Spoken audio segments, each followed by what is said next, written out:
behold the mother. He was saying, wait for the mother, watch for the mother.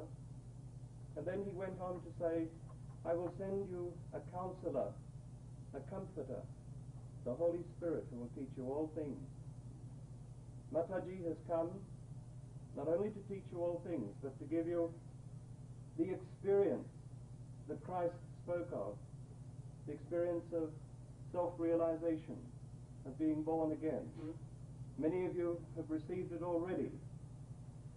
Tonight, Mother will spend some time telling you about Kundalini and about the chakras, so that you'll more fully understand what has happened to you.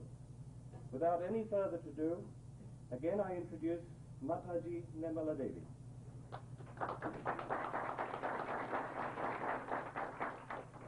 Good evening, please. Good evening. I'll just put this on there.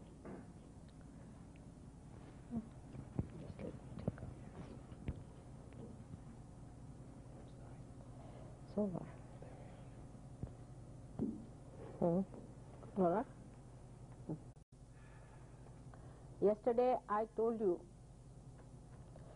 that God has created us with a purpose, and unless and until we find out our purpose, unless and until we find out our absolute, we are going to seek and we are not going to be happy.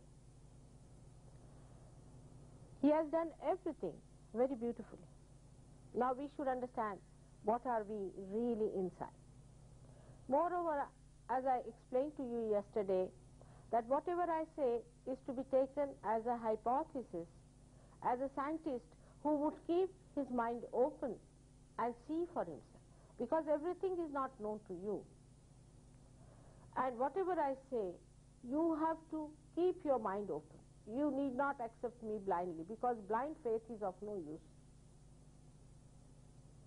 But if you get your enlightenment, you get your self-realization, you actualize it, you become, then you have to verify for yourself, whatever I say, is it true or not. For example, if I say that the Christ, our Lord, is placed in this center of ours, at the Agya Chakra, which I'll explain to you in details. You are not to believe me that he's placed there.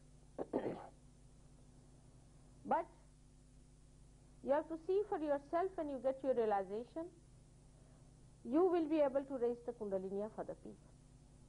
And when you start raising the Kundalini, you will find that it will stop at this point, because you will become your own gurus. The Kundalini will move at your fingers. And then when you find the Kundalini has stopped here, you will be amazed that you will have to ask the seeker or the subject to say the Lord's Prayer. And that's the only way you can get out the Kundalini from that center. It's a mantra. It's a mantra. It's a chanting which was given to us. He could have given the Bija mantra, the seed of that chanting is Ham Ksham. But he didn't give, because he thought people would be, especially Christians, would be very rational people. So he thought better give a complete explanation of the whole thing. But every word of it is a mantra. But it is to be awakened. If it is not awakened, it's dead. It is to be awakened. This is the basis of Sahaja Yoga. Saha is born with you. Sahaja. Ja means born. And Saha is with. It's born with you, spontaneous. Its living process within you is your own right. You must have it. So this is a living process, and the living happening should take place. You should become your absolute. You should become your own guru. You should get complete integration within yourself. And then you will be able to discriminate. Because the all-pervading power, about which I told you yesterday, is surrounding, is everywhere. Only you are to be awakened. Once you are awakened, you can start feeling them. The existence of that around you. on your fingers. Imagine on your fingers you start feeling that cool breeze of the Holy Ghost. That should happen to all of us. And the time has come, the blossom time has come, and thousands must get their realization. With this, today I would explain to you the different centers we have within ourselves and the chakras that are within us. I was amazed in New York. They said that people are taking a lot of money for this chakra therapy. I mean, I just can't understand what they do about it. But all those who came from these chakra therapies had all their chakras ruined completely. I mean, you pay to ruin your chakras. I just couldn't understand. Anybody coming from India is not a saint. On the contrary, as I told you, there could be greatest thuggery in India. Yes, they're very intelligent, cunning people. They can be very good. If they are good, they are very, very good. And if they are bad, they are horrid. So you have to be careful when you think of an Indian, that as we cannot say that all Americans are Mr. Ford in the same way, Indians also, you must know how to discriminate. First of all, your discrimination power must come. Otherwise, you won't be able to make out who is the real, who is not the real. That must happen to you. Unless and until that happens, the rest of it is of no use. Because as I said, this room is dark and your eyes are closed. When you come inside, you see nothing but darkness, and I start telling you this is this, and I tell you there's one elephant you can't see and there's one tiger sitting here. You just believe it. There's nothing like that here. And you people are definitely much more honest, that you can't believe how people could be such fake. Oh, there can be fake people all over the world. I'm ashamed of it sometimes when I see that in the great country of yoga, where such great incarnations came in, such great work of the saints has been done, horrible people also are born in the same place, because that's the place they want to harm, they want to attack. They are negative, not only negative, but they are very, very dangerous. I may tell about them tomorrow or day after, but today I want to tell you about the good things that you are, the beauty that you are, and how beautifully you are made within yourself. So within us, as I told you, lies this residual power called as Kundalini. This is a part of the all-pervading power, which thinks, which understands, which coordinates, which loves. Is the integration of all these powers within us as this Kundalini. Now, so many books have been written about Kundalini. When I read them, I was shocked that how could people write books about Kundalini without understanding what it meant, without understanding where it was. Such big books have been written on Kundalini, which says the Kundalini is in the stomach, some say Kundalini is in the nose. I don't know, how could people write? I mean, it takes nothing for them to write something and to publish. And they are not afraid of God that they are writing all these nonsensical things without understanding it. So this is the Kundalini that is placed in the sacrum bone. Now this bone, even in English, is called a sacrum. This word comes from Greece. As I told you, that Greek people knew about Kundalini. Sacrum means sacred. This bone is a sacred bone. And why is it a sacred bone? Because the Kundalini, the primordial desire within us to be one with the divine, is still unmanifested and sleeping, and is the safest place where it has to be. Now you are paying attention to me. Now if I say you pay attention to yourself, you cannot. You may say I am paying attention, but you cannot. You cannot take your attention inside. But if there is some happening within you, then your attention is drawn inside. So it is built like this, that at a human level, this happening will take place of sprouting. And when this sprouting takes place, then your attention is pulled inside. This this attention has gone out because of the prismatic, as you say the prism here, prismatic action of the brain of a human being. I will not go into the details of it, but there is a big science about that, why our attention is outside all the time. Now below the Kundalini, which is 3.5 coils, is placed a very important center of innocence. Is the center of innocence. The first thing that was emitted out of the all-pervading power was, it had the form, I should say the all-pervading power was nothing but just innocence, which is the most powerful thing in this world, is your innocence.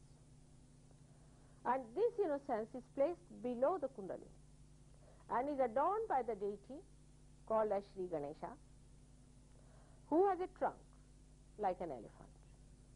This is the bija, this is the seed of Christ.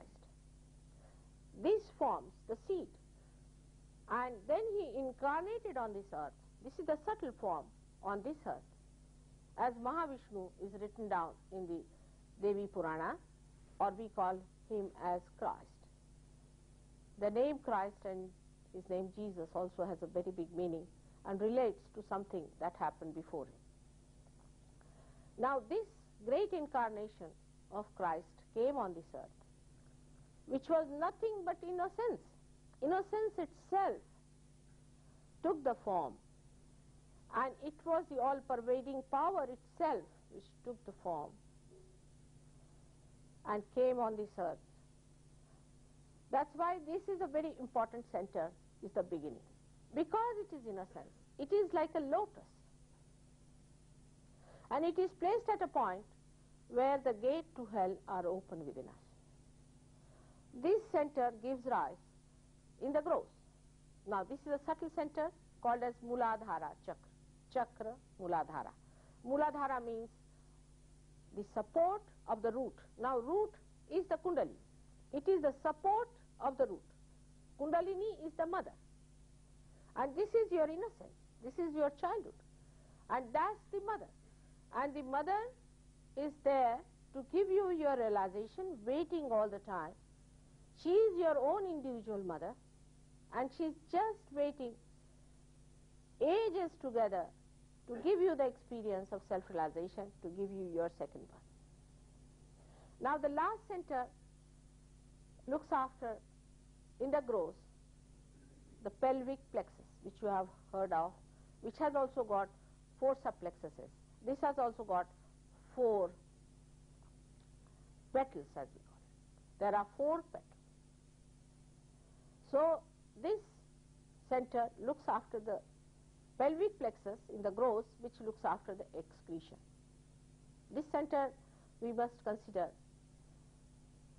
at length a little bit, which is very important to understand, that this also looks after the sex and reproduction, mainly the sex and other excretions. Now you can see here that it is placed below the Kundalini. That means sex does not play any part in your evolution. It does not. Those people who say that sex has something to do with Kundalini are really blasphemous and very ugly people, because you cannot put sex to your mother. It's something even today is not accepted. When people have become so much lenient about sex, is not accepted. And this is what it is when people talk of sex and Kundalini together. As a mother, I give them a little chance, or sort of a little grace, because to say that they originated all this from deliberate action will be too much. I would say that maybe when they were meditating, at the sex point they might have seen Ganesha's trunk, which they might have thought to be the Kundalini. Possibly that's how they went into a wrong situation. But of course it's a very wrong thing. We have had cases in New York and here also, where the private parts of people were touched by some of the people and are having a very bad time with that action. That's your private. It has nothing to do with sex. Animals are more sex conscious than you are. Are they going to get evolution before you get? Moreover, the whole thing that is worked out in such a way that we have started having the sex through our mental activity, which is a wrong thing. Christ has said, thou shalt not have adultery. Thou should not commit adultery. But I say verily to you, thou shalt not have adulterous eyes.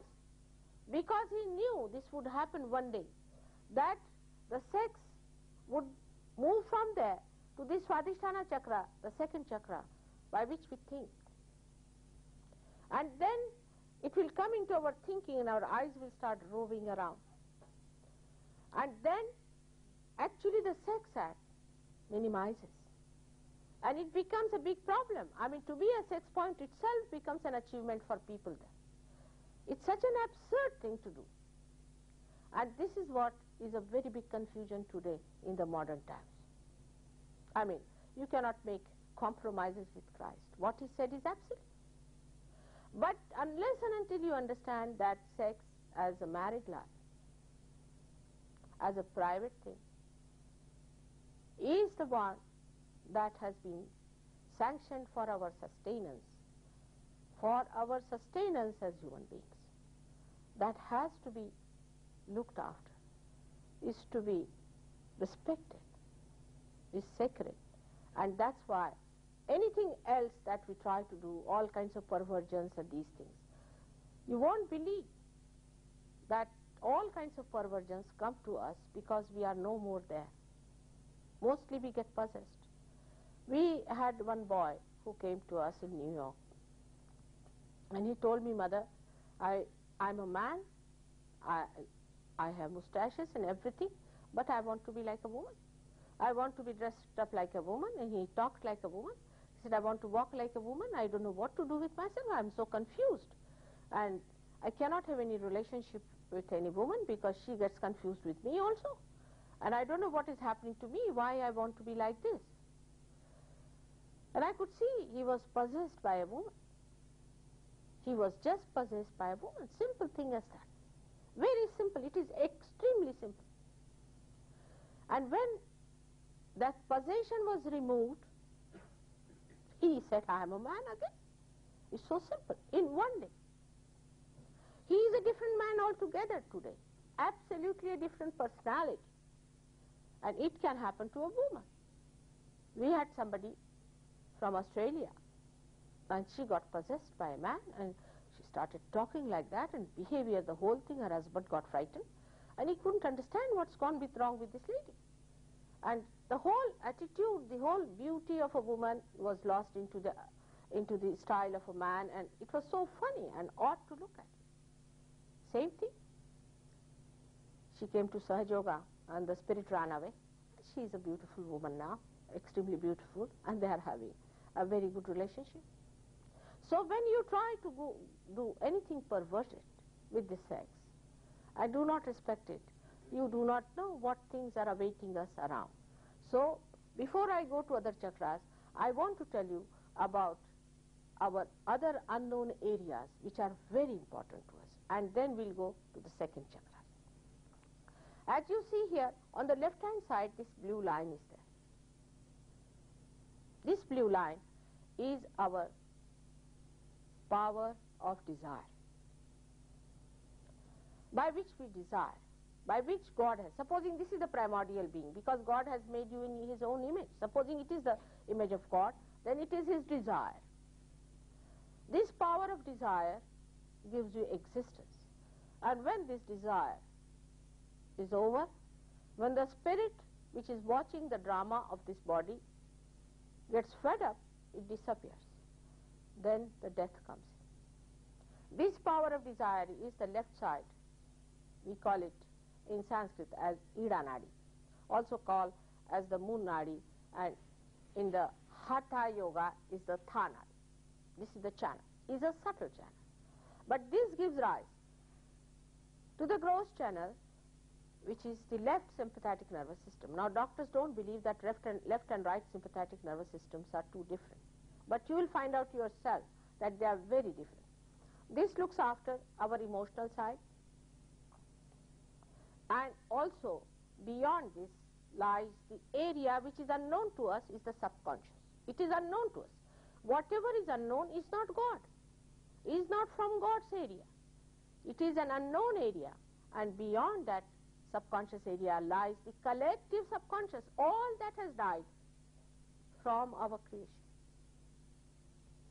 Recently, I was seeing one of the series on cancer in London on the television, and they told that they have discovered some sort of proteins which they call as protein 58 and 56 and all that. They have given names, which they have also photographed, enter into our being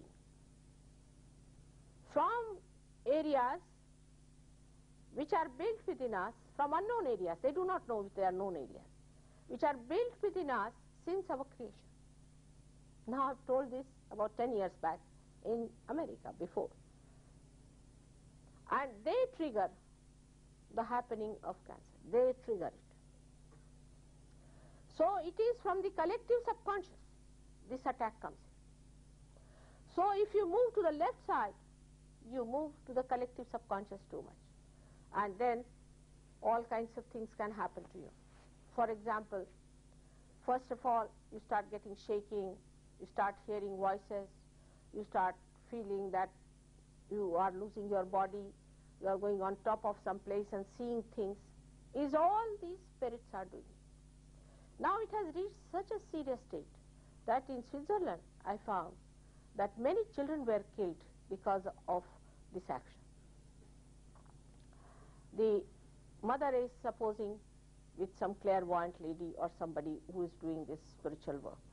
It's a very dangerous thing. One should never take to this kind of a thing. If you take to these things, 7 generations suffer. Today only I had a girl who told me that her mother was a clairvoyant, and all her life she was miserable with her husband, and this girl has been always crying and weeping, and she cannot conceive or something like that. It's a very serious thing. One should never go into these unknown areas of the collective subconscious and worry about the dead and control them and look after them and call them. You must give them their freedom. It's a very dangerous area into which you enter. I hope you don't mind it. I have to tell you the truth. I am your mother, and I have to tell you the truth that you should be very careful about this kind of thing like psychics or the people who try to say that you can get possessed. They will not say. They say it is. They can even say this is Holy Ghost. They can say anything. But in whatever way, when you find that you are not in control of the situation, that means you are not there. It's very simple as that. Supposing your car is driving and suddenly it goes into a cut. Now do you think that you have achieved a greater progress by that? It's just you have moved without your control. If you have no control upon yourself, if somebody is sitting down and he starts jumping, automatically he cannot control his jumping, then it is not himself, minimum of minimum. Whatever he is, even that control is lost. Anything, any such happening which is beyond your control means that you are enslaved by one of these possessions. But they are never satisfied with what they do to you.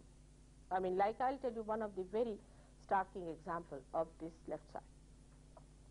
In London we have, I don't know now if they have, but we had a center called Late Dr. Lang's International Curative Center. I didn't know about it, but a lady came to me in India to tell me about this. She said she had some problem with her stomach.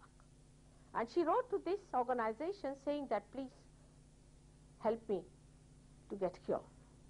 And they wrote back saying that at 5 o'clock on such and such date, we'll enter into your body. I mean, they were honest, I must say, as English people are honest sometimes. So he was honest to say that we'll enter into your body. Some of the doctors are there who will enter into your body and they'll cure. But afterwards, after 5 years, the lady was rattling, just like a junkie car. And she came to me, and then she gave me the history of this, which I verified. The Dr. Lang, the Dr. Lang, the one who is the one who is supposed to be running is late. He's dead. He entered into a soldier in Vietnam, an American, and told him that you go and talk to my son and tell him that I have entered into you and that you should start such and such organization. Now this soldier has never done anything, I mean he has never screened a scalper also. He doesn't know how to operate, no question. This soldier went to the son and told him, and he told him certain secrets which convinced the boy, and they started that organization. This organization went on like this.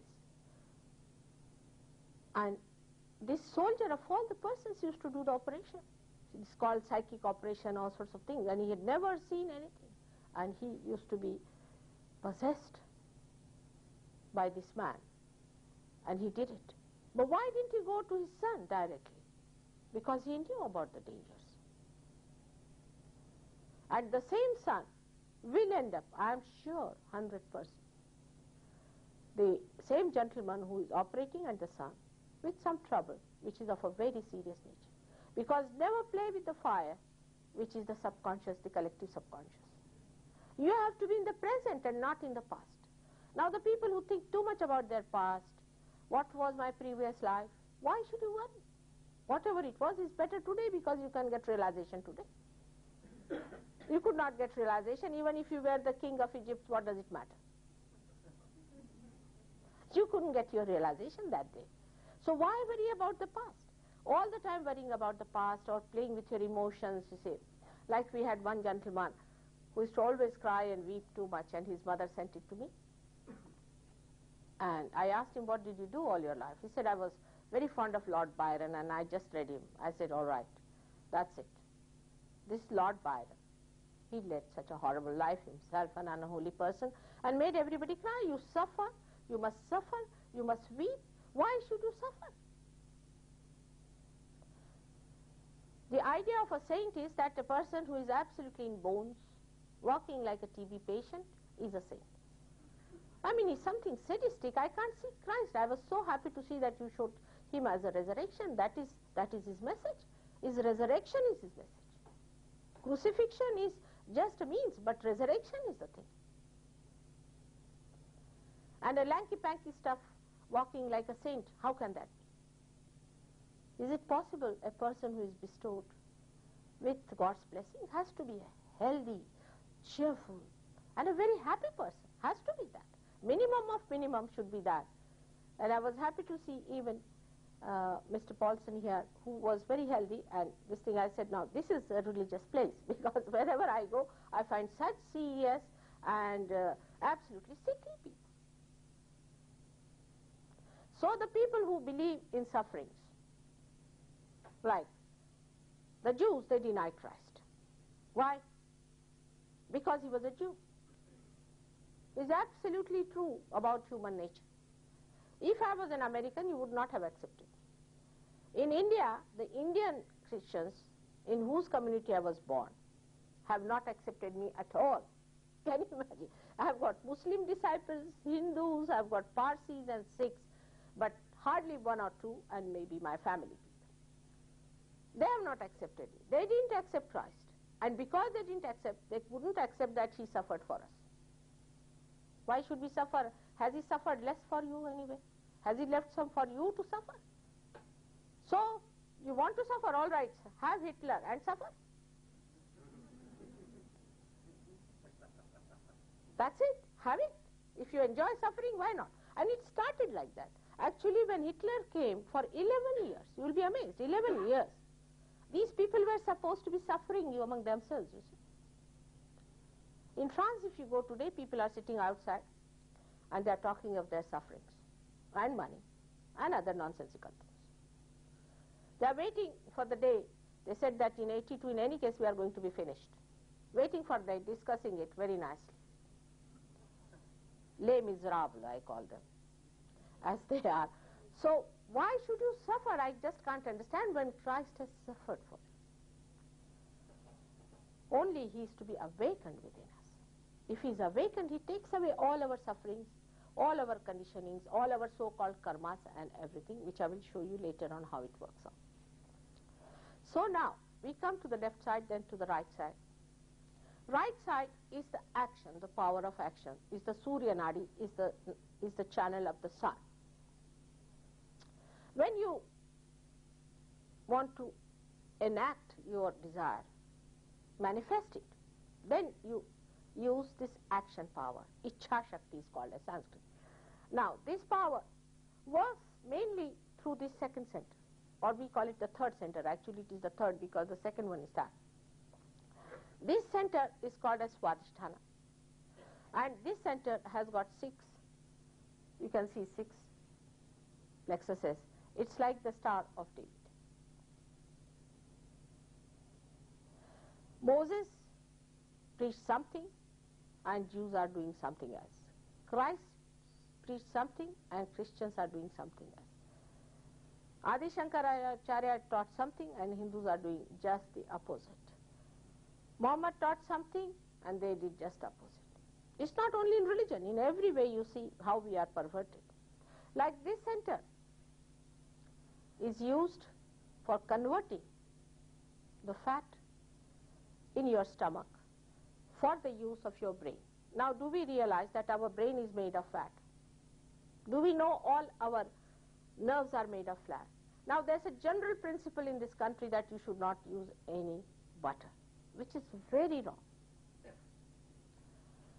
When you don't use any butter, how are you going to supply this brain with something? I mean, where will you get? It's completely drained out. You use your brain so much so that this poor center has to work only for your thinking, which has no productivity. Just gone thinking. 2 horns come out of your head of thinking. Still you are thinking, and they go on growing. You cannot stop your thinking. And what are you thinking? What have you got out of your thinking? This right side is the one which is our 5 elements also. 5 elements within us. So when we started discovering what is the essence of the 5 elements, in India we started the Vedas thousands of years back, and the effect of that is shown now is the science you discovered, the science, that you understood how to master these 5 elements. But what did you do with it? You created bombs, horrible bombs you have created. You have created these devils, and now you are frightened of them. Thank God. That's something good, that all such ventures stop by themselves. Because you create a bomb, it becomes a devil on top of your head. Now you can't start war, because as soon as you start, means no more existence. So you are frightened, and that is how, where have we gone to? Science has led us to which sensible things we should think. For example, science has given us all these devices by which our life can be made very easy. We can have more time. We can have much more time than our forefathers had, who had to do everything with their own hands and go about it. But here you see that everything is instant. I mean, anything you want to have food, all right, you have instant. Everything is made instant. But for what is it instant? Is to save time. Now we have watches also here to save time. Everybody is saving time. Everybody busy saving time. Now what are you doing about the save time? What do we do with it? For example, there was a gentleman coming from India, very busy man, very busy. There's no time to talk to anyone. And I said, why are you in such a great hurry to go? Oh, you don't know. I'm very important for what? I have to attend a particular ball for 5 hours there.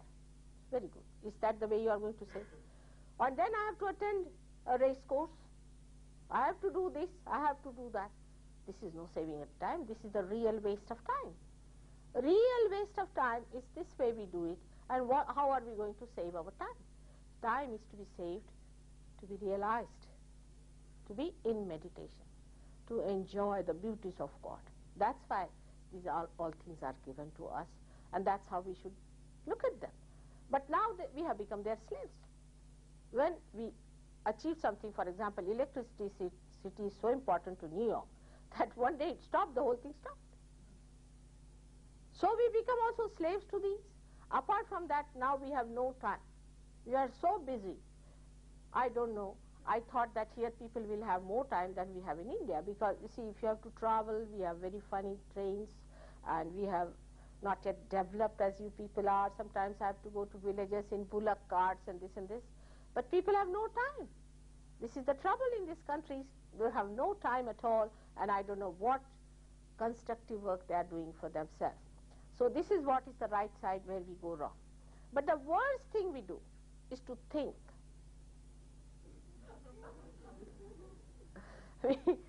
We think all the time. And what do we think? Either we think of aggression or we think of recession. For example, we think that, oh, we are guilty. You do something, and then you sit down, oh, I should not have done it, this is very wrong, I should not have done it, and you start wondering about it, correcting about it. But actual correction is not there. Actual correction is not there. Only by thinking you avoid the main issue. You have to be in the present. But thinking can only take you to the left or to the right, to the past or to the present. You cannot be at the state where you become just yourself. There's no thought. There's no mental activity at all. You just become. Because a thought rises like this and falls off. Another thought rises like that and falls off. In between them is a very little space, which is the present. So the past comes to the future and becomes, again the future comes in and again becomes a past like that. But in between is the present, and that present is very small. Unless and until you know how to stay in that present, you will be always tossing on these waves of past and future, while past is finished and future doesn't exist. You plan out something, all plans goes out. You plan anything, but how can you plan also? I can't understand. Supposing you don't know the way, and you plan that I will go right and left. Now supposing you are going to the right and left is the sea, will you jump in the sea? Anything that you have to do new, you cannot plan it out. You have to keep it just open, like a seed when it sprouts. It has got a living cell at its tip. It goes and sees for itself how it has to move. When there is hardness, it moves around the hardness. When there is softness, it moves like that. So when we plan everything, we really become rigid. And like I heard of a person who planned everything for his picnic. He had all champagne and everything put together. And when he reached the place, he had no bottle opener. And he had to break the bottles. That's what it is. Sometimes the planning can be such a headache. I mean, you waste 1 hour in planning. And while it comes to reality, you find it's all wrong. It doesn't work out. It's too much planning. Like I have to go, supposing, to Los Angeles. I have to book my ticket. This is today. I have to do it today. I don't have to sit down and plan that on such and such date I'll go and book it. So in the present, if you know how to live, but this cannot be done by saying that you live in present. It cannot be done. I know, because that's not some sort of a thing that can be taught. It has to happen to you. You have to become that. Once you become that, then you become thoughtlessly aware. You become a witness. You see the whole show as a drama. And you don't get involved into it. You just see the waves coming up and going down. Like I can say, you are standing in the water and there are waves around and you are frightened. But if you are put in the boat, you start seeing those things. If you know how to swim, you can enjoy those waves. In the same way, when you become a master, when you come in the boat, in the state of thoughtless awareness, then you start seeing these things. And the whole thing appears like a drama. Actually, the whole thing is a drama, but the drama must end for you to see that it's just a drama and you are unnecessarily worried about you. And by worrying, you know for definite nothing works out. But if I say don't worry, you will worry more. That's not the way. That's not the way. They all tried these tricks to say don't do that and don't do that. It never worked. With human beings, it doesn't work out. It's all right with animals. You can work it out. But with human beings, if you tell them don't, they'll do it 10 times. So best is to make them that. Unless and until they are made the spirit, it's impossible to convince a modern man to do something. So it's best is first let them have their realization. Let them have their light. Let them see for themselves what's the problem. Let them feel it and correct it. It's let them judge themselves. That is the best way is to do it. And that's the time has come for you to have it and see for yourself and be able to discriminate between false and reality. Now, this side beyond this is the supraconscious area. And beyond this is the collective supraconscious. Now, if you take LSD, for example, you take LSD, you go onto supraconscious area. I was surprised when I went to Colombia. I asked them, they had a condor as their emblem for Navy. And I said, how condor is your emblem? Because condor has nothing to do with the Navy. They said, our old Indians have told us that a god called Sri Vishnu, just see the name, came on a condor, and really condor is the conveyance of Vishnu. Can you imagine? I was amazed at this. How did these people in thousands of years back saw? But then I said, what were they doing normally? What was their pastime? And they showed me a thing made out of a shell of a fruit and with a little stirring rod in it.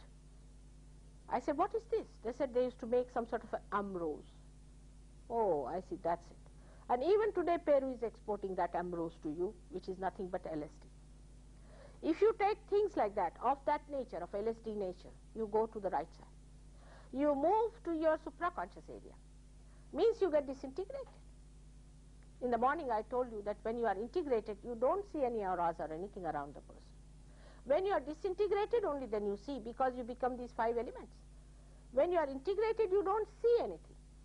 And then you start seeing these things like an eye and a light and all those things you start seeing. And if you go further with it, into supraconscious areas, you can become horribly possessed by the people who have been ambitious.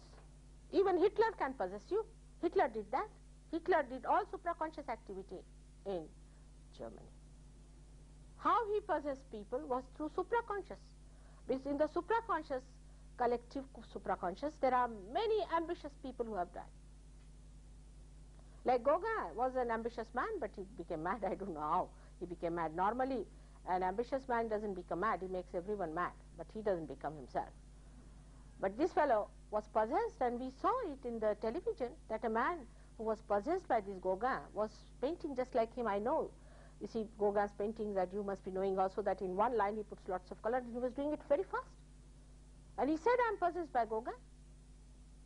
So these ambitious people, like some of the ambitious people could be doctors, could be mathematicians, can be physicians or anything like that, they can possess. I know of a lady, she is a unique mathematician and she's possessed, definitely possessed. And she can tell you anything you ask her, any square root, anything she can tell. And she's earning a lot of money out of it, but she's always sick, she has a headache. She came to me for curing. I said, you have to give up this nonsense. She said, let me make sufficient money, then I'll give up. I said, by that time I may not be there.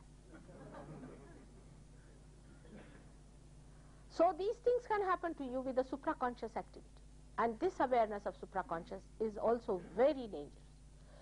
The trouble is, if you suffer from the superego there, from this side, with the conditionings, you suffer. I mean, you get the pains all over the body, you might feel sick, you will cry and weep, you will be unhappy.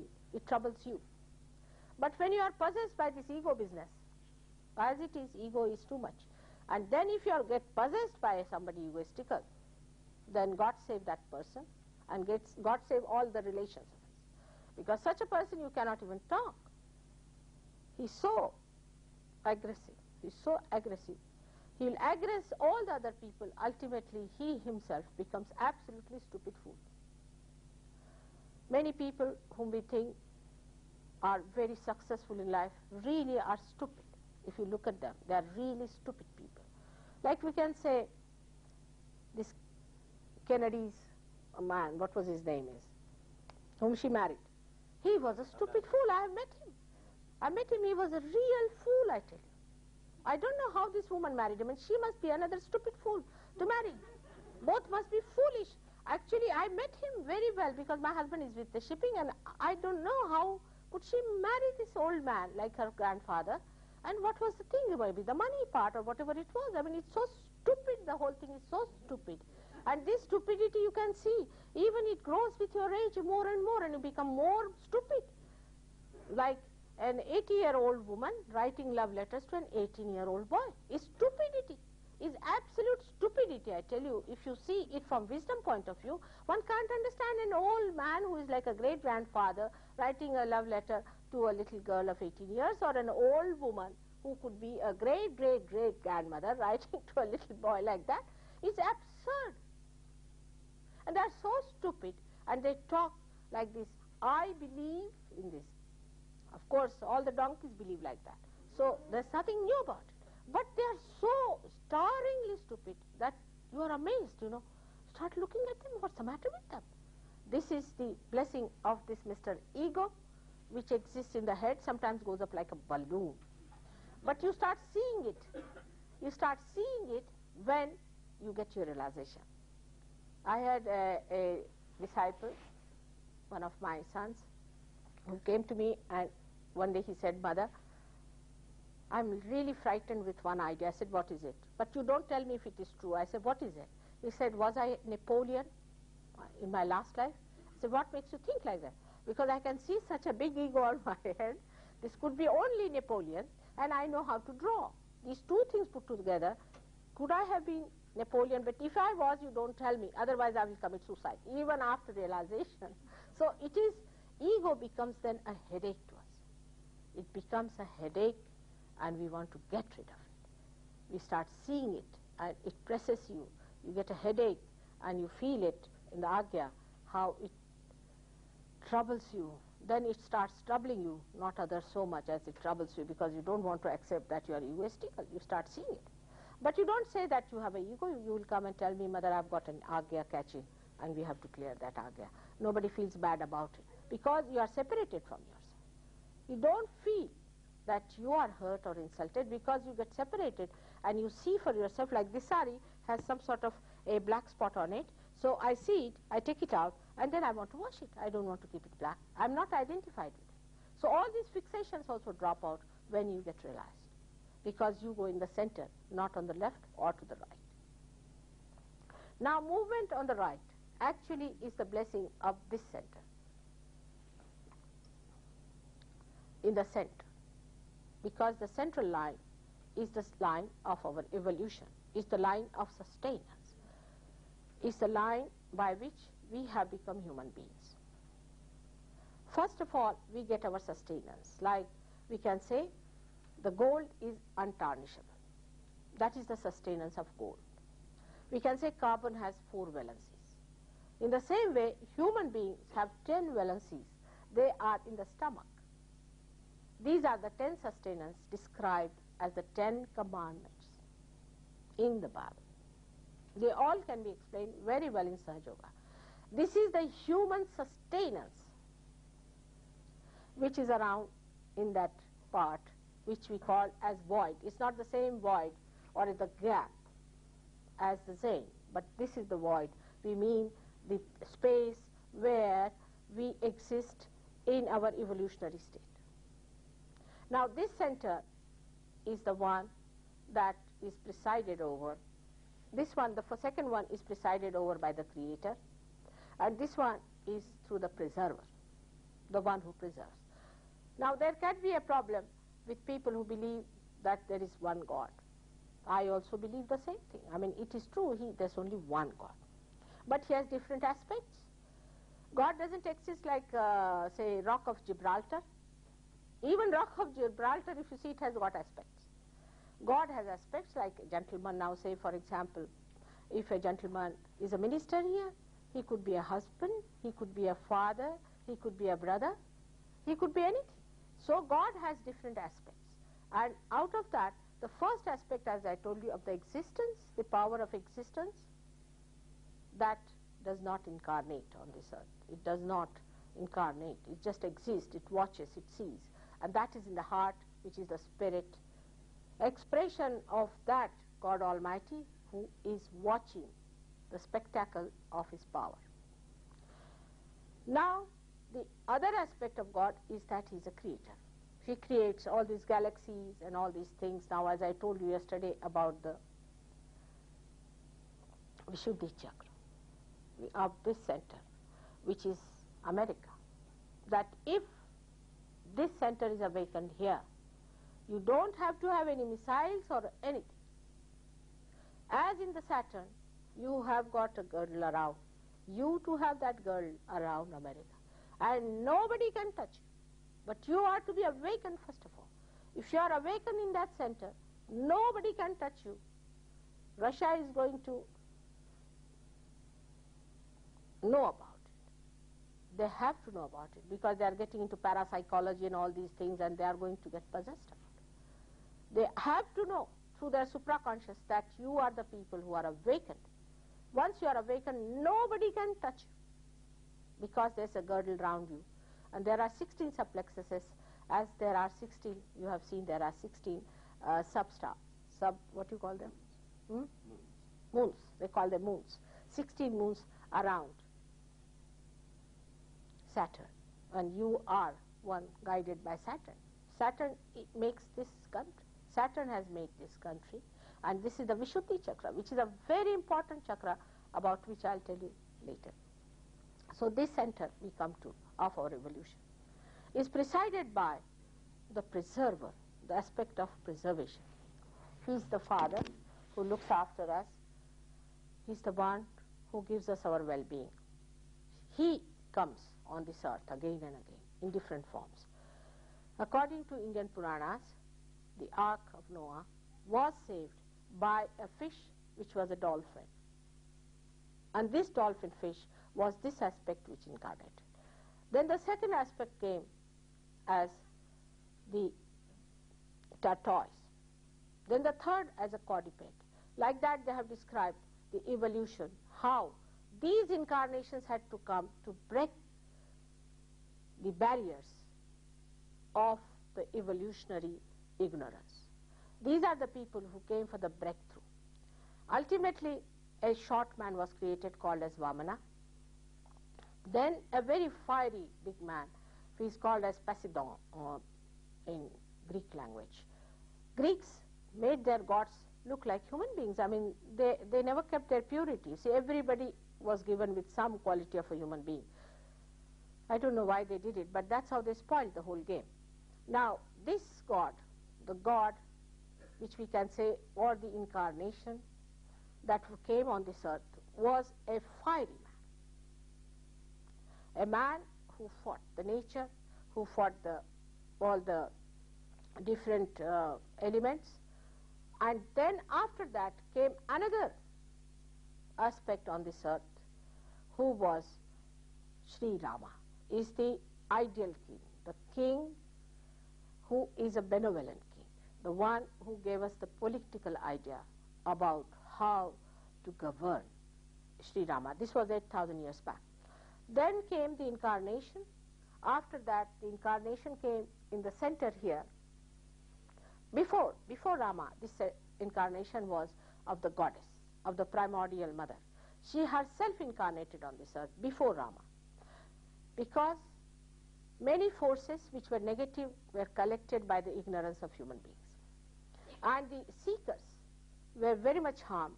So she came on this earth to kill those horrible demonic forces and to destroy them and to save the seekers, her children, to save them from this drowning into the sea of illusion. And she came on this earth. As they say, she came 1,000 times, but actually she came many a times before Sri Rama came in. Then came Sri Rama, who came on the right-hand side of the heart. Now this is also a very important center within us. Those people who have problems with the fatherhood. Like today there was a girl who was scratching on the right hand, this heart. This is the center. We asked her what about her father. And she told me, my father is dead, but he's still guiding. I said, that's not good. You must give relief to your father. He should be given freedom, and you'll feel better. And people with this heart get asthma. This side, this problem, on this finger we will get asthma, problems with their breathing. All these things can be cured if you just tell them that you ask your father to leave you and to be born again and forget about it. It works wonders, we have seen. But recently a doctor in England, has performed some experiments with a, what you call, anorexia. There's a disease, anorexia, where the girls just don't eat any food. He found out that these girls, when they were told about their father, and that a right can be, I mean, the after death rites can be done, and all that, they felt all right, and they got rid of it. Can you imagine? This is experimented and found out now. I mean, this we have been doing for the last 10 years, but recently it has been found out that if a girl is suffering from this disease of anorexia, you can cure it if the father is dead, then only it happens. So fatherhood, a man who is not a good father, a man who has a bad father, a girl who is too much attached to the father, or a girl who is not treated nicely also by her husband, also the husband is there. If he doesn't look after her well, she can suffer. Now the center part, this one, the one he is there, center heart, it's also a very, very important center where the goddess, the world, we say the mother of the world, Jagadamba she is called, he has incarnated. It's a very important thing for us, because when you suffer, say from any insecurities, then this center starts going into palpitations. This center starts vibrating very much. Till the boy is of 12 years or a girl is of 12 years, in the sternum bone, the antibodies are created by this center. This center creates the antibodies, and they circulate in the whole body and remain there. And whenever there is an attack, either from an entity or from any disease or anything, these antibodies fight it. And that is the center which is very important, especially for women. If their motherhood is challenged, or if they are insecure, if their husbands are making them insecure by any of their behavior, then they develop this trouble of this center, where they may get breast cancer. Breast cancer comes to women when they are insecure. Only it can be cured when this center is awakened. Breast cancer can be very easily cured if they could be secured through awakening of this center, of the mother of the universe. And then we have the center up there, which is the Vishuddhi chakra, which is a very important for you, because it is adorned by the completion of this evolution, as called as Virat. It is Sri Krishna who is the complete incarnation of this primordial being. And he is placed there. It is he who is the witness, who is watching. When the Kundalini rises over this, you start witnessing the whole thing. It has got 16 subplexuses, and which look after your face, your nose, eyes, ears, and all these places. And when this center is out, then you have all kinds of problems. Say the left side. Left side, Vishuddhi chakra catches when you feel guilty, when you are deficient, when you start thinking that it is very wrong too, I should have not done this and all that, then the left Vishuddhi catches. Or also with smoking, it catches. Smoking spoils the center very much. Imagine, in America, the percentage of smokers is the maximum. Can you imagine? In this center only, where they are born, this is the maximum here. Like England is the heart of the universe, where they are lethargic. Europe is the liver of the world, where they are drinking. America is the Vishuddhi of the world, where they are smoking. What a justice done to themselves and to God, their creator. So smoking is against the center. Thank God now it is established that it causes cancer. But still people are smoking. They say, what does it matter? But this is a very, very important center for us, because this is the time when we raised our head. The center came up. Now see, the ego and superego start developing actually from here. So this gives rise to ego and superego. Somebody is a very arrogant person, catches on the right. Who is very, very aggressive type, he catches on the right vision. In the center, a person who is against God, who is anti-God, who is against collectivity, who is talking against God, who is openly saying things against God, catches on the center. So this center, as it is very important for you, because if you can awaken this center within you here, as I told you, you become as powerful as Shri Krishna. Shri Krishna has a Samhara Shakti. He has the power to kill. He has 4 special things with him, 4 weapons by which he kills. But one of them is this, in his hand is a discus. And this discus is shown around the Saturn which you see. And with this discus, at any distance, he can destroy. So his destructive powers are built in you. Nobody can destroy you. You have to just get to yourself and become yourself. You'll become so powerful a nation, but powerful in loving, in being compassionate and affectionate. In the real sense of the word, not the way we are now trying to help others. It's not the way. It can be very disgraceful sometimes. The way we try to help others can be very disgraceful. You'll be amazed how sometimes you people have helped and have created problem for others.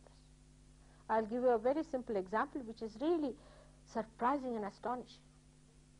Some years back we had a dearth of wheat and people sent horrible wheat to India, horrible, that even the animals would not eat, just to help us, you see. We are not so badly off people. We are very fussy about food. We may be poor, but we don't eat everything. We are very fussy. So people threw away that wheat outside. That wheat grew into a grass which was called as Congress grass. Can you imagine? And that grass started moving from the roads to the fields, from the fields to all the trees, and started engulfing them. It was like a mad grass.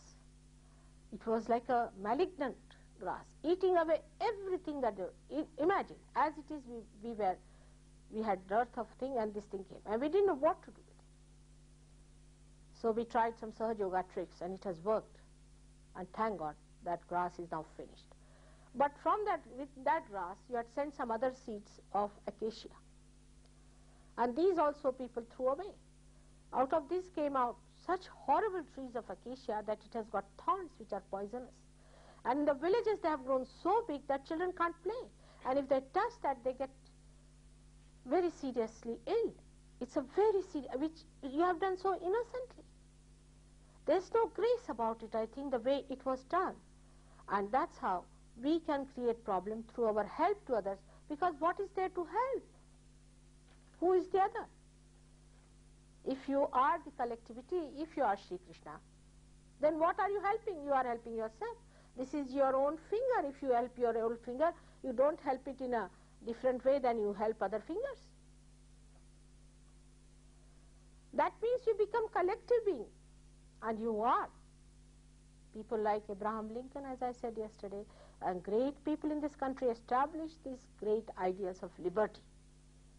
And liberty, they said that even Roosevelt once said that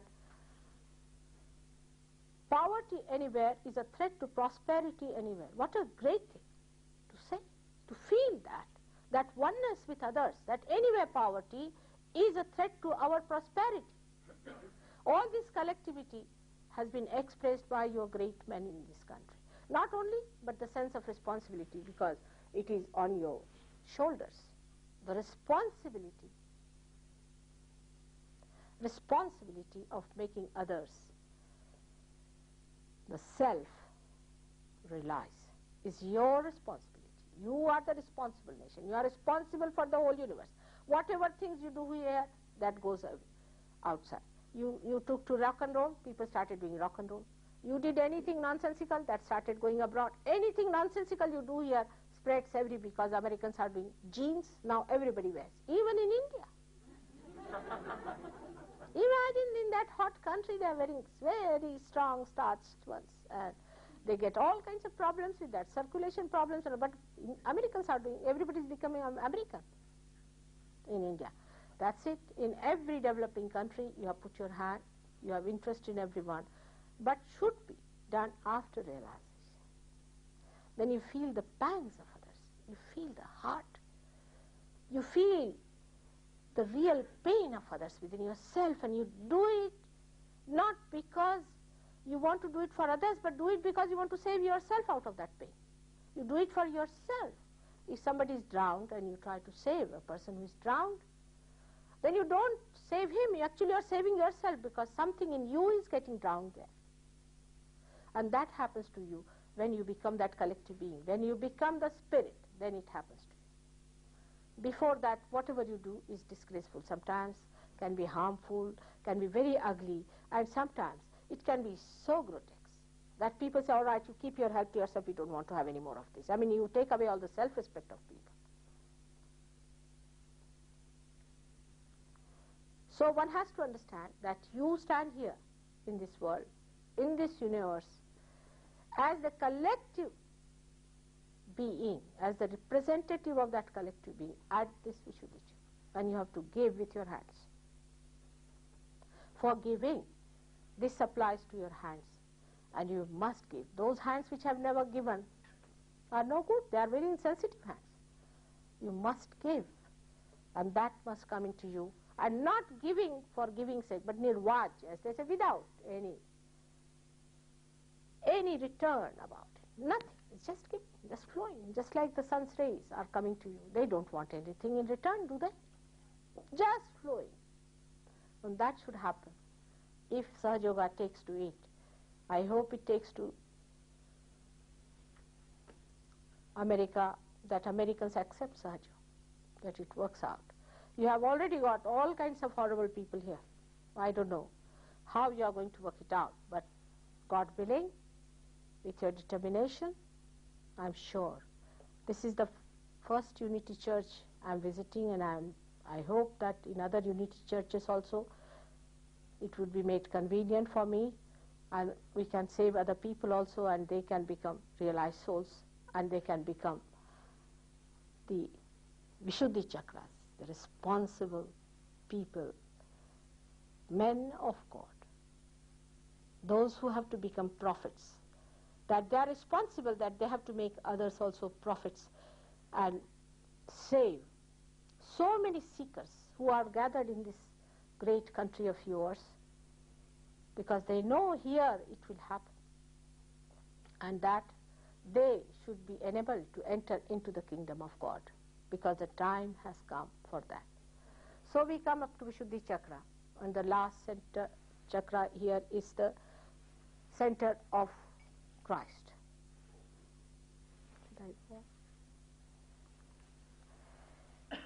If I do it tomorrow, we'll be back. All right? Tomorrow about Christ I'll tell you, because I want to take 1 hour explaining him very well. I was very much impressed by your whole idea about Christ, the unity, the integration, and your symbols are very correct. Everything is just there. Somebody has to just trigger it, and it will work out. First, you must get your realization. Grow into it. Develop your discrimination. You become your own guru. And then everything that you are doing in this Unity Church will have a great meaning. You can prove it. You can prove it that there is God, there is Christ, there are all these incarnations. Christ himself has said that those who are not against me are with me. These are the people. And I'm sure one day it will happen that Unity Church will show its own worth, its own explanation of its existence, why it came into existence. Thank you very much.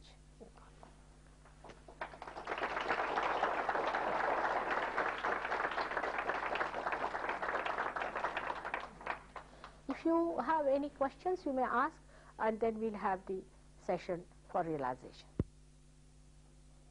Just take it out. It's too much for the shoe. Hang it like that.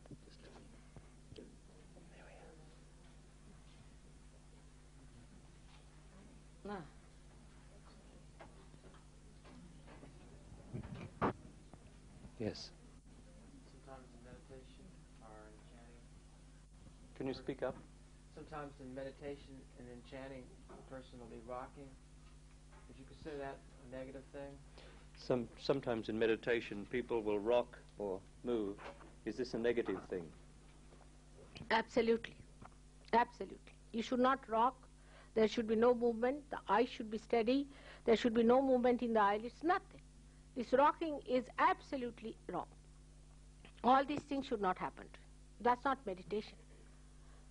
Meditation is where you are absolutely normal. You are always in meditation after realization. You are in meditation.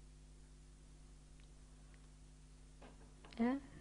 I've studied with Paramahansa Yogananda, his SRF, Self-Realization Fellowship, and one of the things they teach is to focus the eyes, with the eyes closed, on the ajna. I must say that I don't want to start any controversy. That's one thing sure. But I'll tell you that proof of the pudding is in the eating. Let's go this way. First of all, logically we should see. We have to get baptism through here, not through here. Do we get baptism through here? If the door is here, what's the use of breaking this window? And focusing an effort is not going to give you realization. It's wrong. You see, this pampers human effort. You see, it pampers you that you can put in an effort. You cannot. One must accept this position. We cannot put in an effort for a living thing. For example, as I told you, for a seed, if you have to sprout it, you have to put it in the mother earth. You cannot pull it out, isn't it?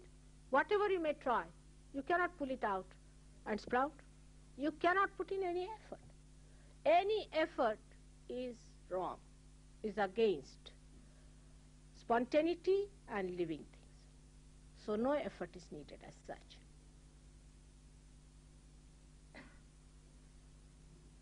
Yes. I'd like to ask her about that center where the immune body is developed. At what age and what can you do in order to make that immunity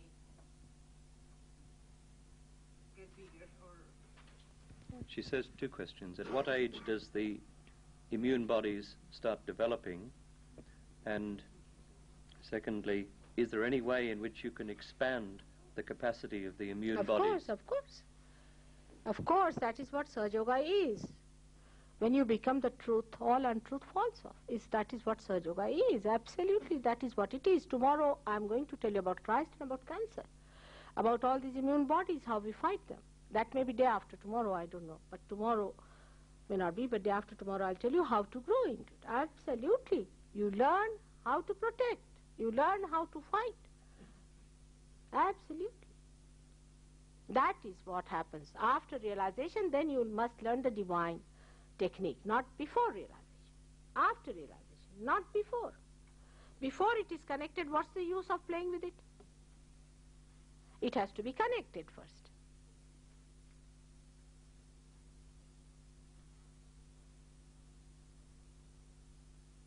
What is it? Any other questions? Yes. What are the avenues available to keep these channels open? What are the avenues available to keep the channels open? To be your spirit. And we will let you know later on how to work it out, how to balance yourself, how the imbalances are there. This I'll do it on Wednesday. I will tell you how to keep them clear, how to keep your chakras clear, how to work it out, everything I'll tell you. And also, we don't have a book about it, isn't it? But in any case, the Advent, yes. yes, we have a very big book on this Sahaja Yoga, which of course we do not sell to everyone, but we'll see about it. We'll see about it, because you people are growing very fast. If you people really grow, then we'll sell it to you also. But normally we don't sell it to everyone. Do you feel Hatha Yoga is necessary? Not at all, nothing. On the contrary, Hatha Yoga creates a problem. I told you in the morning to a lady who was doing Hatha Yoga. I told her how Hatha Yoga in the modern times means nothing but physical acrobats. It is not that. Hatha yoga was practiced about, I don't know how many years back, about 8,000 years back, when we had a different system of life, where children from 5 to 25 lived with a guru who was a realized soul and led a very celibate life. To such an extent that university, any university, say somebody's university was Vishwamitra, then that realized soul was Vishwamitra, and that university people could not marry. Even today they cannot marry. Even today they cannot marry each other. The celibacy of that kind was present in those days. And in that time, when you are completely celibate, you are innocent, you were given these Ashtanga yogas. There are 8-fold paths of this Hatha yoga, out of which 8th one is Yamaniyama, where the discipline and things are there to maintain a proper life. That was given to them. And then after that, when that was done, the maintenance of the proper life and all that was taught. Also they were told the exercises when according to the movement of the Kundalini, wherever was the problem. Supposing the problem is in your particular center, then you have to do that movement. That particular exercise you have to do. But it's, as I told you this morning, that your car has not started, you are still at home, and you are paying the toll for what? You must move to find out where is the obstruction, then you pay the toll. And nowadays it is so absurd that we take the Hatha yoga in such a manner that we take the whole medicine box without having any disease and get diseased. It's a big science. It's a very big science one has to understand. Everything is correlated. How is your center? Which center is catching? What center requires what kind of treatment? How to clear it? And this technique you will learn in no time. It's very simple once you get your realization. Is there anything that we can start doing now? Yes, just now I'm going to give you realization. All right? That's it. That's just like a seeker. Just like a seeker. On the sheet it tells them how to meditate as well. Oh, that I will tell later. Now what about you? You have been raising your hand. What kind of a yoga did Lord Krishna practice? Sahaja. According to Yogananda, Huh. he said that Lord Krishna practiced Kriya Yoga. Not at all. He's wrong. It is just to apportion himself to... You see, Sri Krishna, if I have time I can tell them, he in his Gita, he has prescribed 4 things. But Krishna was an incarnation of diplomacy. He was an incarnation of divine diplomacy, we should say. Because when he told Arjuna that you find it within yourself, the first thing, he was not a businessman, so he told the best thing first. He said, find it within yourself, the jnana, the awareness. In your awareness you should find it. You should find your spirit. You should become that. This is the first thing he told. But he was that time a mediocre, an intellectual I should say. And he said that you are telling me to fight the war. And here you are saying that you find yourself and you become yourself and to be a witness.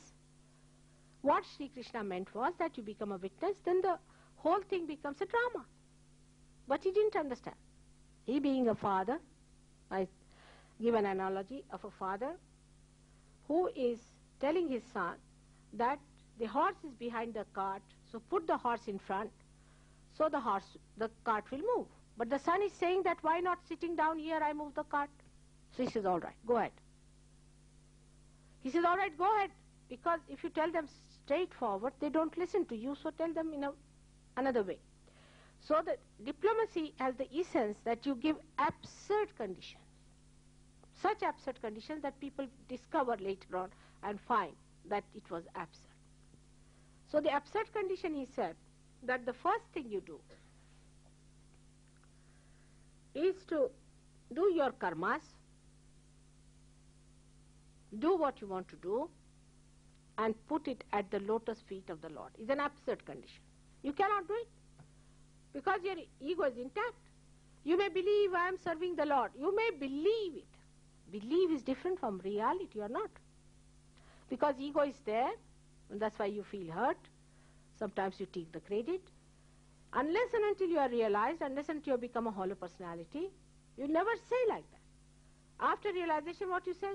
What you say? It's going, it's coming. Mother, it's not working. It just doesn't work. You start talking in a third person. You don't say, I'm giving you realization. You don't say so.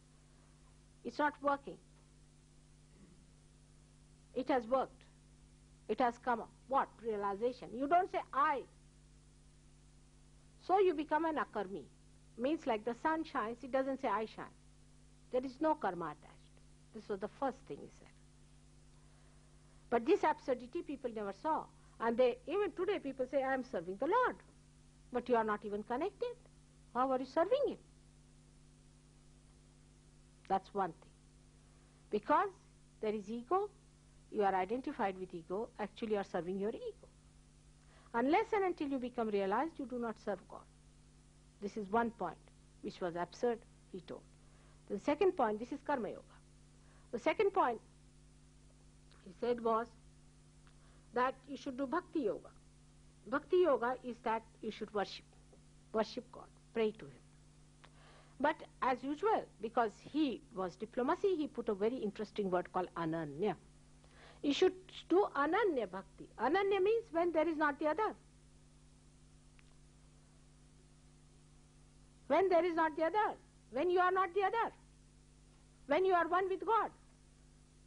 That means all those people who are talking Hare Rama, Hare Krishna, Hare Rama, Hare Krishna on Oxford Street are not connected. They are spoiling, their throat will get throat cancers. You are not yet connected. You should be Ananya. Ananya means you should be realized. You should be connected with God. Imagine, supposing you're President Reagan. I go to him and stand before his house and start calling Reagan, Reagan, Reagan. I'll be arrested. I must have a proper protocol. I must have proper permission. I should have a proper way of going there, isn't it?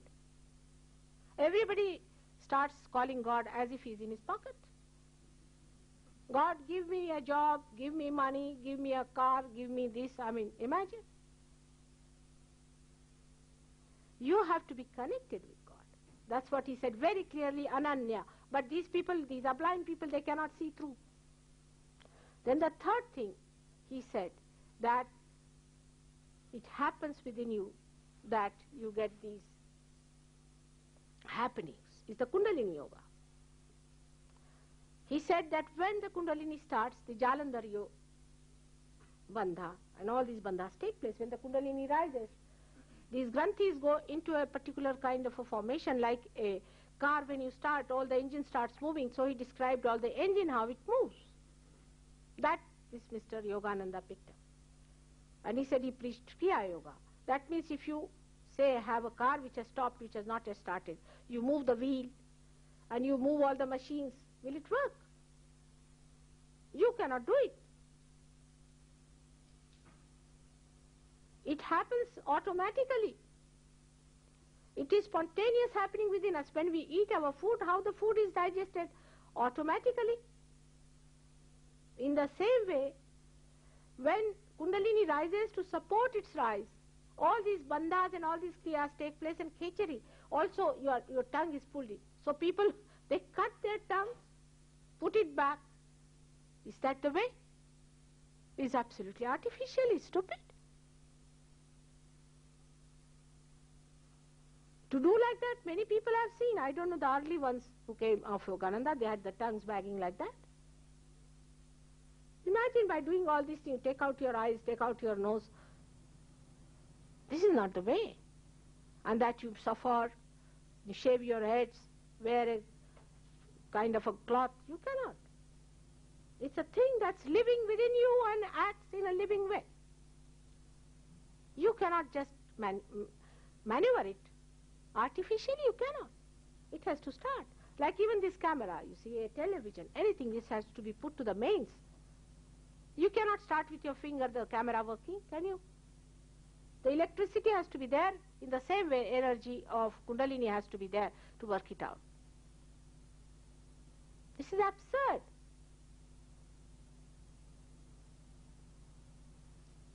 So the Kriya Yoga, which is described of Sri Krishna, It's the living process. He said it's the living tree. I'm surprised.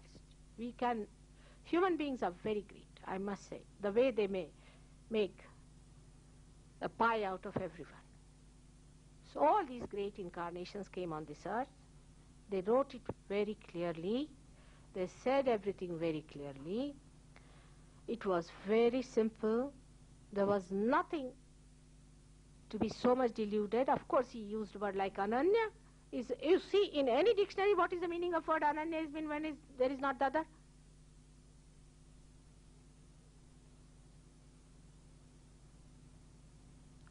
What have we made of Christ? What have we made of Krishna? What have we made of Rama? When I see this, I'm amazed.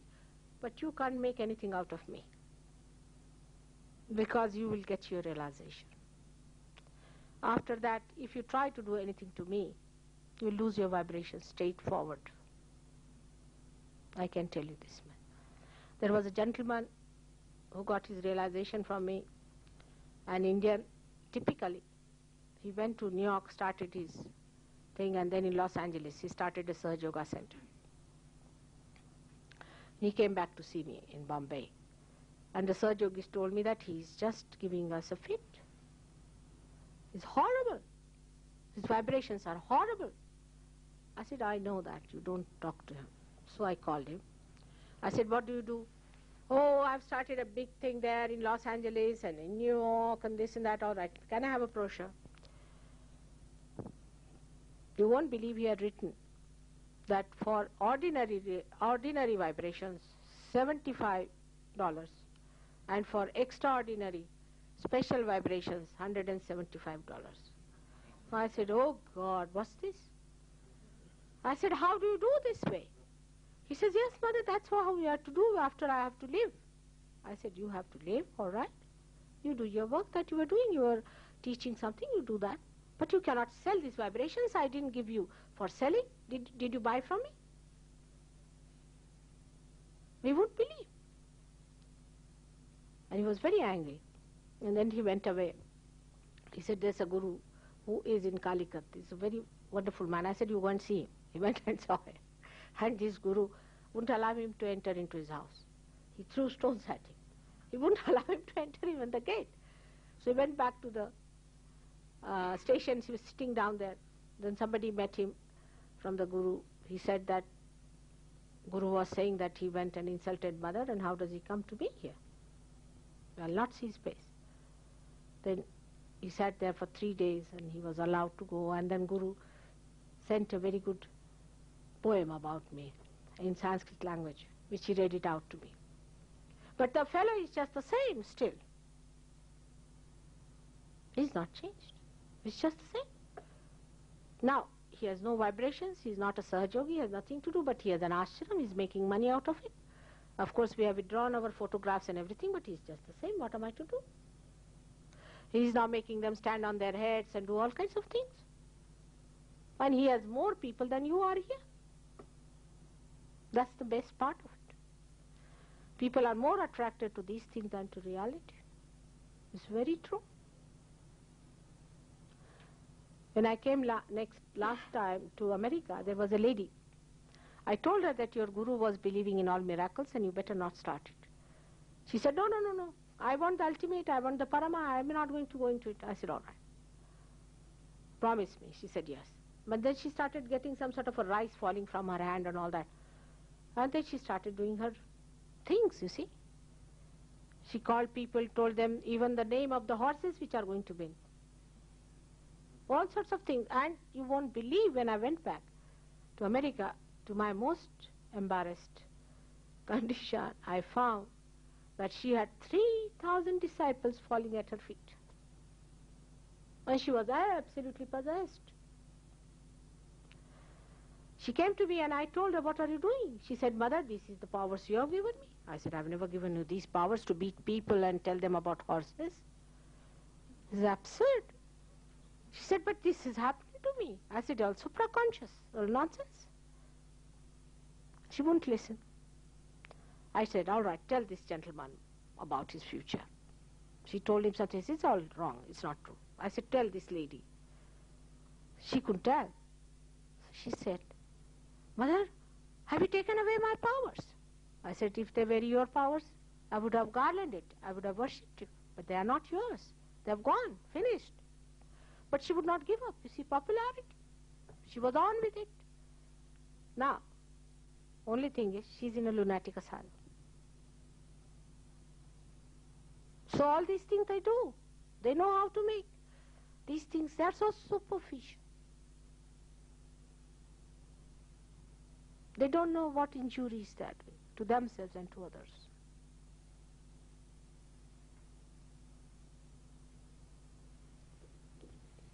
Now, who were asking some question? I wanted to ask you about the meditations from the Maharishi Mahayoga, what your opinion was. Now again the controversy. Again the controversy. The less said the better. All right? The what? The less said the better. For example, the mantras he gives you. You know what they mean? One of them, Inga. It means the tail of the scorpion. Now where is the scorpion and where is the tail? When the Kundalini has started, then you should know which center it is catching and what mantra to be said. It is not that you can just give a mantra and charge 300 pounds. And people do pay him.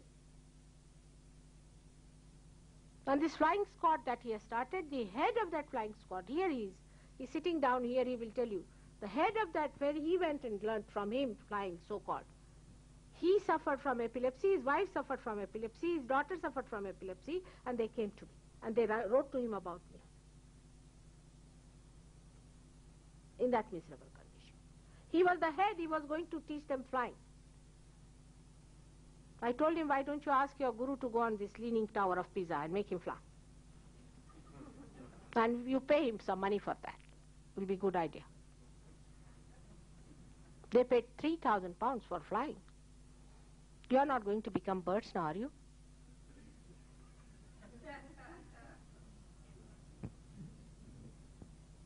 But it is very difficult, to accept, really, because you have paid so much money. This is like we have paid it. So better have it. You see, whatever, like you go to a restaurant, you pay for it. And may be bad, but you eat it. It's after all you have paid for it. That's human nature, isn't it? Oh, it's terrible. It's terrible. And difficult to give realization to people from all these gurus. I can tell you. Yogananda or this, what's his name is? This Bandasura's name, what is his name? Muktananda. I know them very well. I know them. I've known them for ages. And they know me too.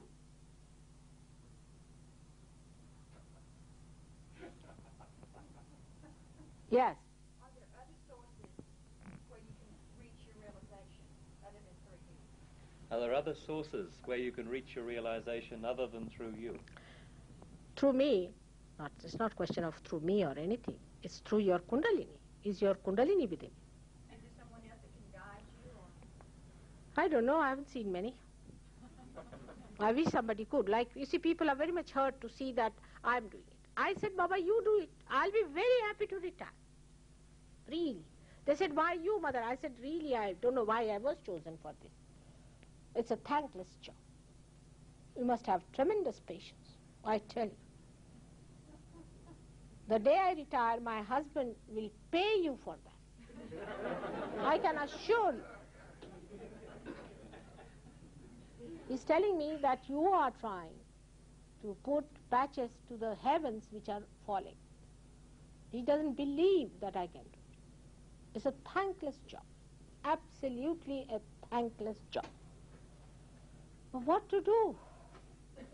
Once I did feel a little frustrated. And I said, let it be now. Doesn't matter, let the destruction come in. And then, this clever man, he brought a photograph of mine with my eyes so compassionate. Such compassion flowing. I said, better do it. It's you. What can you do? You can't get out of it. That's what you are. So I have to do it, my children. I have to do it. If you could do it, I'll be very happy. Anyone, I'll be extremely happy and retire.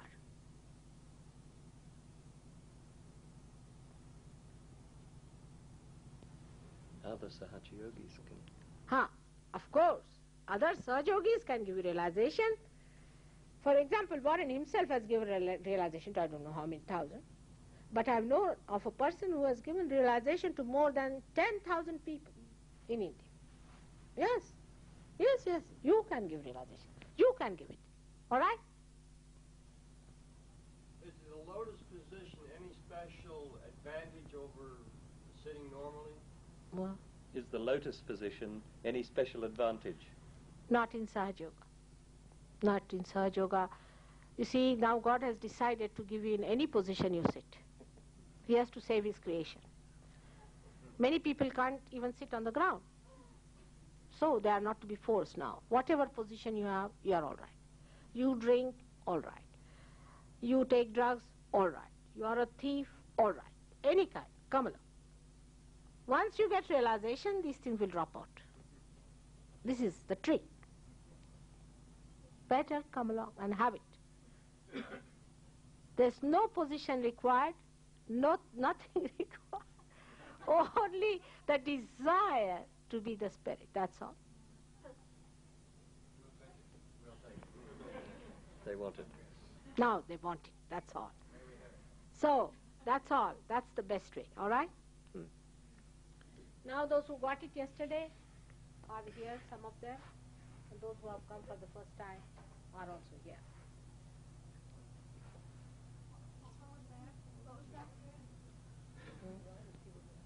They just want you to repeat that. Those that have. No, yesterday some people got realization. And some of you are new people.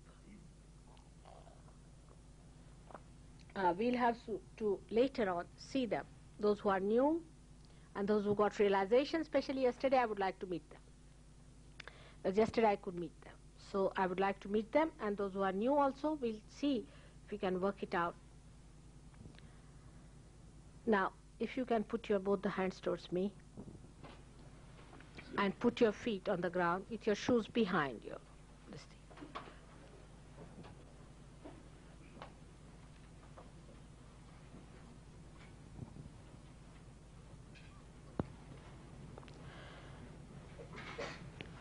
Those who have got realization have to know all about it. You must know about your chakras, you must know how to raise Kundalini, you must know how to give realization to others. This has to work out. If you do not give realization to others, you may lose your vibrations. You may. Because the light that doesn't give light is of no use. What's the use of giving light to a thing which doesn't give light at all to others? It's not for you, it's for others. But you also start feeling yourself. Now close your eyes. Please close your eyes.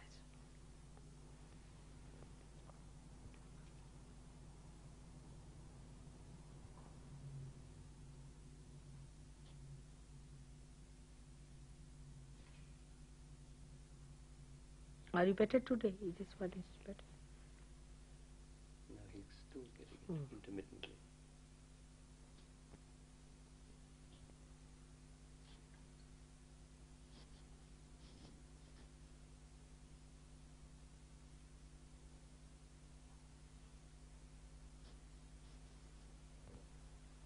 Better? Left side.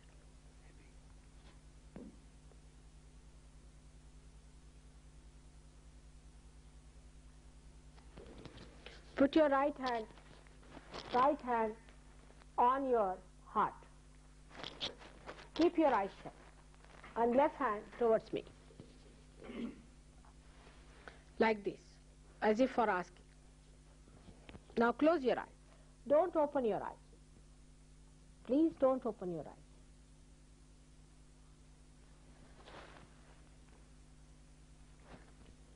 Now you have to ask a question.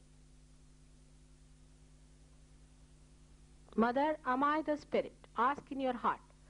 3 times. Ask the question, Mother, am I the spirit?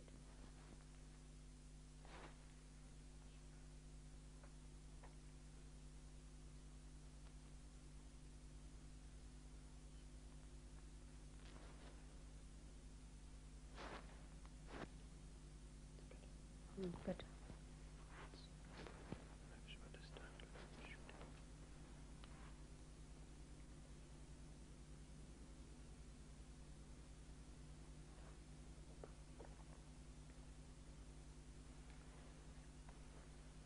Now ask a question. Put your right hand on your left side of the stomach. Left side. Right side of the stomach, sorry. Left side of the stomach. Right hand on the left side of the stomach. Ask a question, closing your eyes. Mother, am I my own guru?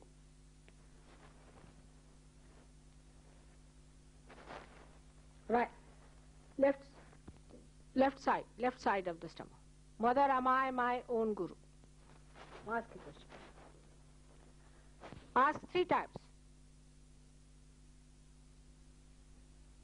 Better.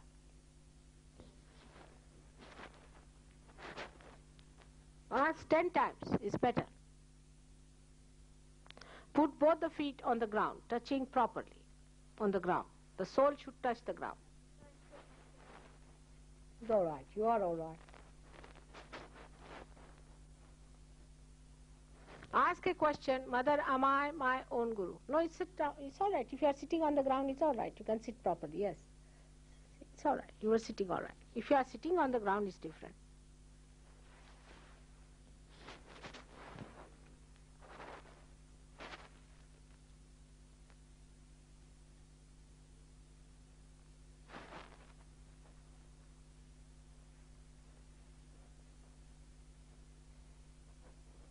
Now put your right hand again on your heart. And without feeling guilty, this I say thrice, without feeling guilty, you should say that, please forgive me if I have done any mistakes in my seeking. Or just say, please forgive me. For any seeking or anything you have paid more attention to your body or anything, for imbalances, anything. Just say thrice. Without feeling guilty. That is very important, not to feel guilty at all.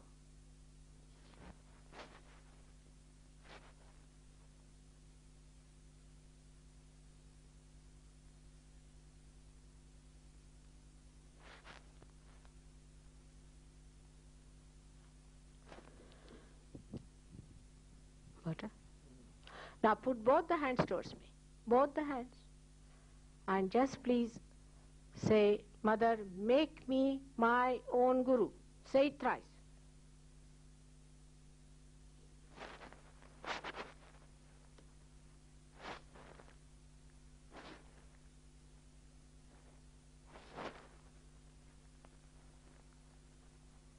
Put the fingers towards me.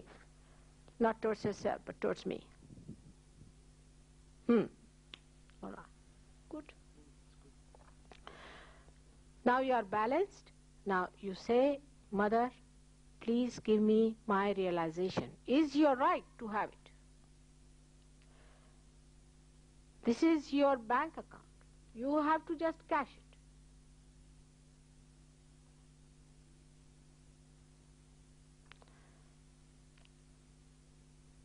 I cannot force it to you. You have to ask for it. If you don't ask for it, I cannot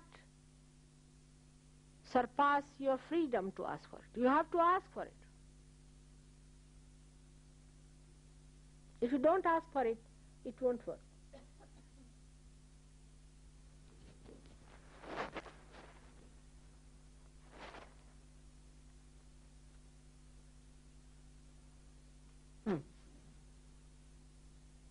Ekadash.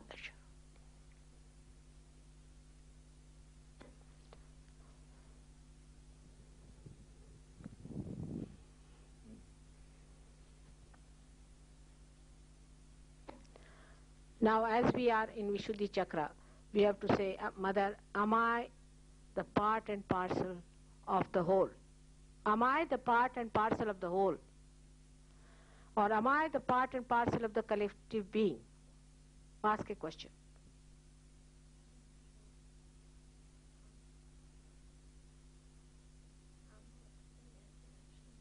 What is it? Repeat it. Repeat the... You just ask a question, am I the part and parcel of the whole?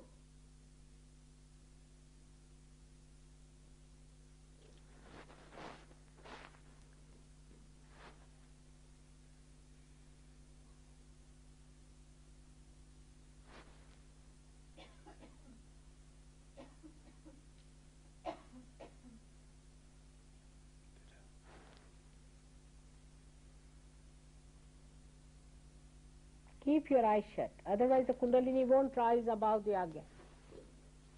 It won't rise above the Agya. Just keep your eyes shut. Those who don't want to shut their eyes should go really, or they should shut eyes, because they spoil the attention of others. Because in the collective being, everybody has to do the same. One cell start doing something else, it spoils. So to help others, please keep your eyes shut.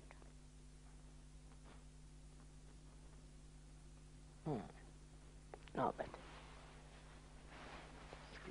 Again, ask for your realization. Mother, please give me my realization. As you ask for your right, you ask that, but with humility.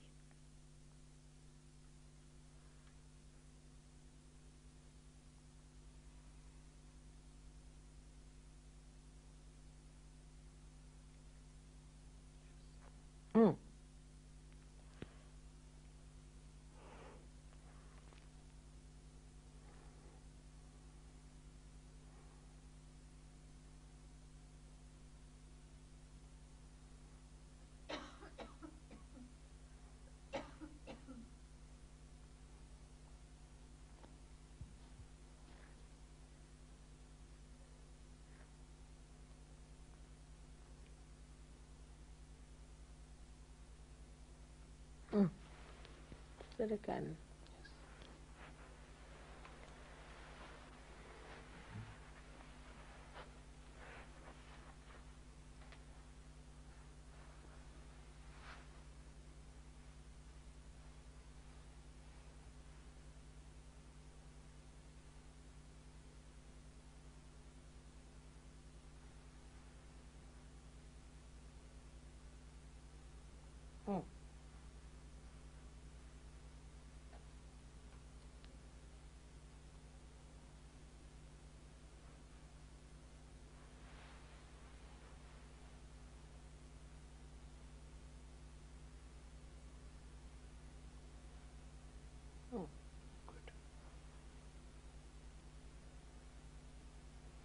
Good.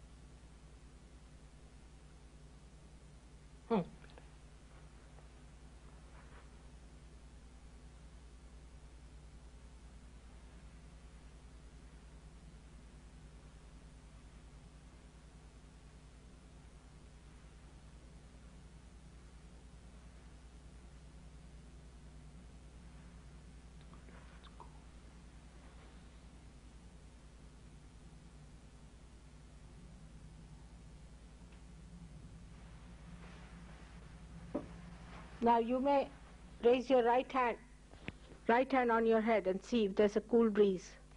Move your hand a little and see.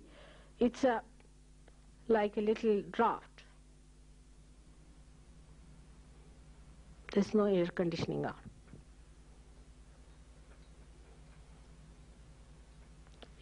Some of you might feel hot. Doesn't matter. If the heat is there, it's all right. The heat is coming out.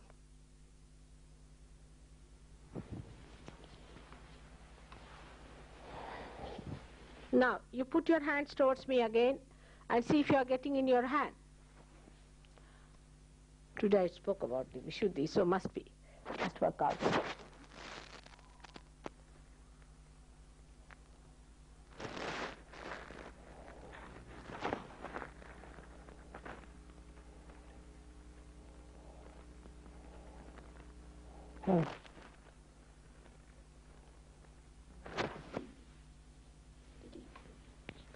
Gives a little shock, I think.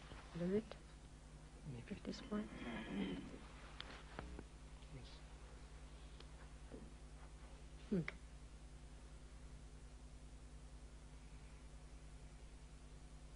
Good.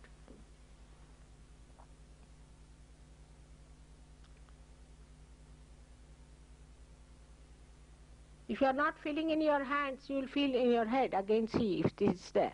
If you are feeling in your hand, it's all right. It's perfect.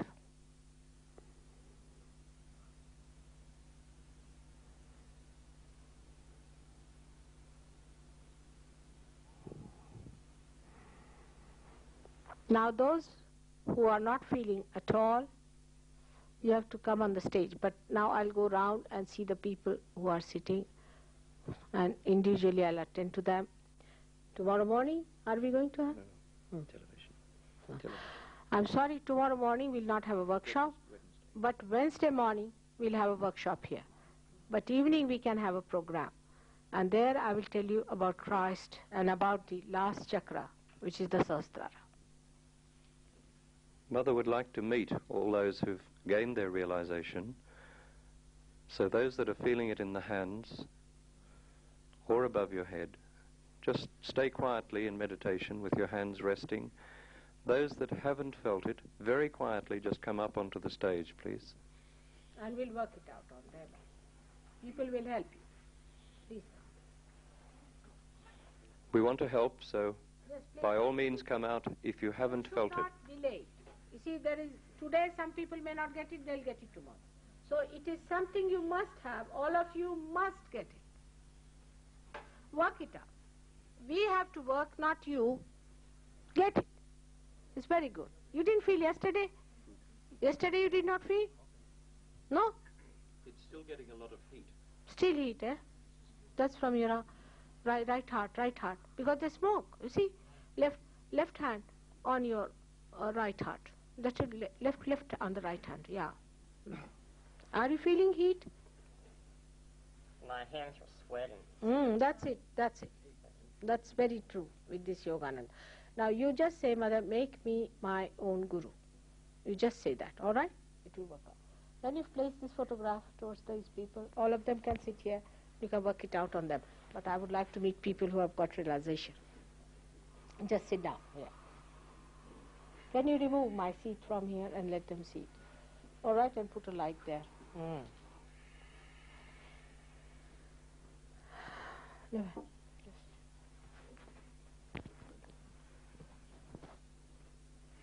Ravi, have you got? Just come here. What's it? It's all right. It's okay.